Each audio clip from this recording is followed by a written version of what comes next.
身为一个全台走透透、深入体验在地客庄文化的背包客，今天来到了嘉义县的溪口乡。这里的人口以饶平客家人为多数，然而其文化随着时代发展而渐渐式微。为了保存自己的文化，现在有许多的人正为此而努力。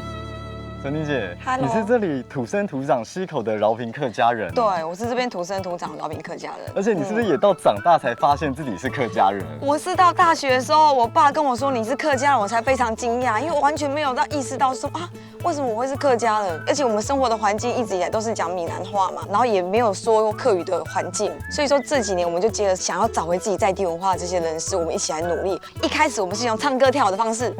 所以他比较开心，让大家可以用一种更愉快、更轻松的方式来认识我们在地的文化，这样子。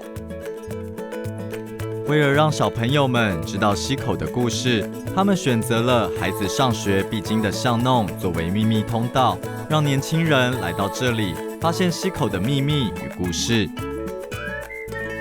这个为什么称为秘密通道？因为这条路是我们溪口街道里面很多孩子们他上学必经的路，但是因为常常让外面的人或是说他的朋友来找他的时候会迷路，所以我们都说这一条是我们的秘密通道，而且它是小孩子们上学的必经的道路。所以说我们也用我们学校最有名的一些传统技艺，比如说小朋友最爱玩的陀螺啊，做成一个陀螺地，然后我们溪口在地的名产，比如说我们的面线啊，我们做一个很可爱的面线妹，然后呢，或者是说我们一些传统的东西，我们都把我们溪口的最有名的地标都做在这个爱溪口的秘密通道里面，然后也藉由这种方式呢，介绍一些外面来的游客来认识我们溪口乡，这样子。哇，好棒哦！将在地的特色转化为图像与人物，比如面线妹、竹篓歌就是溪口特产，或是把大家共同的记忆转化，比如好运奶奶就是讲述客家接生奶奶在这里奉献数十年的故事。